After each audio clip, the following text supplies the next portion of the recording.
Oke, halo teman-teman semua. Hari ini adalah hari pertama bagi sebagian orang untuk puasa, sebagian lainnya mungkin adalah hari kedua. Sebagian lainnya mungkin tidak puasa karena berbagai alasannya. Biasanya puasa yang seharusnya identik dengan semangat baru, ngomongin perbaikan diri dan seterusnya, cenderung ada sebuah ritme yang bisa disebut misalnya puasa malah bikin males karena lemes, karena ngantuk, karena lapar, dan seterusnya. Padahal itu bukan karena puasa. Memang mungkin sebenarnya di bulan-bulan selain puasa Anda juga malas, saya juga malas. Sehingga bukan karena puasanya, tapi memang karena kita biasanya malas. Malas adalah kemenangan saat ini dan kekalahan di masa nanti. Ini adalah e-book dari Pria 1%, Transformasi Level 2. Bagaimana cara mengatasi rasa malas. Saya sebutkan beberapa poin singkatnya saja. Semoga bisa kayak sedikit membantu buat Anda yang mungkin lagi malas-malesan di hari Minggu ini ataupun di hari-hari puasa ini. Yang pertama, dengerin musik yang semangat. Musik, audio, nada, lagu favorit yang bikin jiwa lo berteriak gitu. Bener-bener kayak bikin semangat, bikin hawanya energetik. Karena musik itu bisa menggerakkan badan ya. Motion created or emotion. Jadi kalau kita gerakannya seru, gerakannya cepat, ritmenya cepat, biasanya bakal bikin lebih semangat. Atau mungkin kalau kita memang gak bisa minum kan karena puasa, Anda bisa mandi air dingin. Air dingin bisa bikin pikiran lebih fresh, jadi lebih siaga, siap tempur, kayak semangat lagi. Kalau air hangat biasanya bikin relax, jadi mandi air dingin. Berikutnya visualisasi, beda sama ngayal. Ini artinya kita bayangin kesuksesan yang akan kita raih, kerja keras, perjuangan yang kayak akan kita lakukan, atau mungkin bayangan ketika keberhasilan terjadi dengan sangat detail. Apa yang Anda rasakan, apa yang akan terjadi, atau apa yang akan kita lakukan. Biasanya ketika kita mau ngerjain sesuatu, yang kita ingat adalah pekerjaannya, repotnya, capeknya, susahnya, tantangannya, challenge-nya. Tapi kalau kita bayangin berhasilnya, bayangin menangnya, bayangin ketika orang merayakan itu dan seterusnya, itu bikin rasa malas akan jauh lebih berkurang. Oke, berikutnya apa? Ini sebutannya adalah self reward. Kita harus merayu diri kita sendiri biar gak malas. Bisa jadi kayak janjiin sesuatu. Kalau berhasil ngelesain tugas ini, kerjaan ini, pencapaian ini, boleh apa atau dapat apa gitu. Boleh main game favorit, boleh makan makanan kesukaan, atau boleh nonton, boleh ketemu siapa, atau boleh apa. Tapi ada kayak harus selesai ini dulu baru boleh ada namanya self reward. Oke? Berikutnya kalimat yang saya sangat senang, yaitu better than perfect. Banyak orang mencari kesempurnaan, ngejar kesempurnaan, tapi akhirnya gak pernah jadi, gak pernah beres, gak pernah jalan.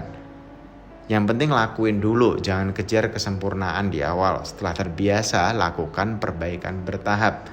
Mending dikerjain dulu aja. Kalau udah jadi versi 1, perbaiki. Bukan gak pernah jadi satu versi sama sekali karena ngejar kesempurnaan itu. Anda juga bisa menggunakan mode robot. Jadi kayak mode robot itu gamenya adalah kesampingkan perasaan saat kerja. Jadi kalau perlu kesampingin aja perasaan saat kerja. Kerjaan Anda gak bakalan beres, atau kerjaan Anda baru bisa beres kalau dikerjain, bukan cuma dirasain. Kita kadang suka pakai perasaan, ini kayaknya gak pas, kayaknya kurang cocok dan seterusnya, perasaan terus, tapi gak pernah benar-benar dikerjain, sehingga gak pernah benar-benar jadi. Jadi dikerjain, jangan cuma dirasain. Oke. Berikutnya adalah ini ngomongin self reward. Salah satu yang jadi problem utama ketika kita malas adalah bukan perasaan malas. Kadang malah perasaan persiapan, perasaan kita mau belajar dulu, perasaan kita perlu tahu dulu baru ngerjain. Itu kayak sebenarnya perasaan bagi banyak orang di level ini adalah main handphone. Main handphone tuh bagi orang yang benaran ya, namanya justification, itu ngerasa sesuatu kegiatan yang produktif. Ketika dia lihat YouTube sesuatu yang bermanfaat, atau Instagram, atau mungkin lihat sosial media atau portal-portal berita yang nambah ilmu, itu ngerasa bermanfaat. Padahal itu sebenarnya menjauhkan kita dari membereskan pekerjaan. Jadi Anda bisa bikin komitmen bahwa Anda tidak akan memegang handphone sampai kerjaan A beres. Sehingga Anda akan memacu diri Anda harus beres dulu kerjaan A ini. baru boleh megang handphone lagi. Nah ini contoh bahwa kalau kita nggak mainin konsep ini, ya basically handphone adalah number one distraction on planet Earth sekarang. Karena orang benar-benar literally di jam produktif dia, misalnya 8 jam sehari atau 12 jam sehari, mungkin lebih dari separohnya main handphone. Main ya, bukan kerja menggunakan handphone. Alasannya aja kadang kita merasa kerja menggunakan handphone. Oke, 3 terakhir.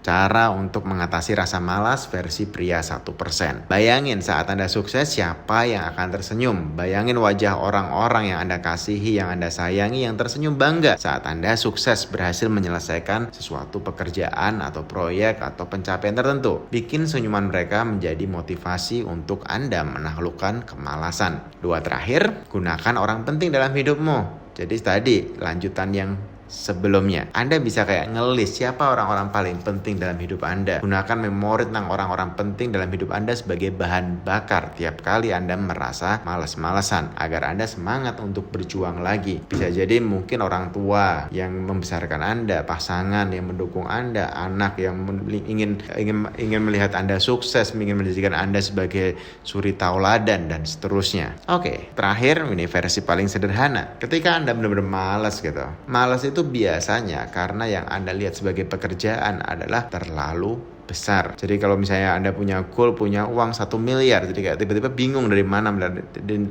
bingungnya itu bikin malas. Atau Anda pengen six pack, ketika Anda ngerasa harus ke gym 3 jam sehari, 5 kali seminggu, itu kayak malas. Dan malas itu kayak karena otak kita nggak bisa memproses bagaimana yang saya lakukan ini ngaruh ke hasil gedenya. Jadi kalau Anda sedang malas banget, kerjain aja versi gampangnya. Jadi misalnya lagi malas baca buku, ya mungkin tonton aja video reviewnya. Kalau Anda malas olahraga ke gym, ya udah jogging atau loncat-loncat jumping jack aja di rumah bentar. Dan mending Anda ngerjain versi gampangnya daripada nggak ngerjain sama sekali. Dan otak manusia ketika bisa kita konsep menjadi langkah yang sederhana 1, 2, 3, itu kita jauh lebih nyaman, jauh lebih mau ngelakuin dibanding sesuatu yang besar. Itu seperti konsep gimana cara makan gajah. Ya caranya sesendok demi sesendok. Artinya ketika punya kerjaan gede, kerjain aja yang versi paling sederhananya dulu. Terus maju lagi.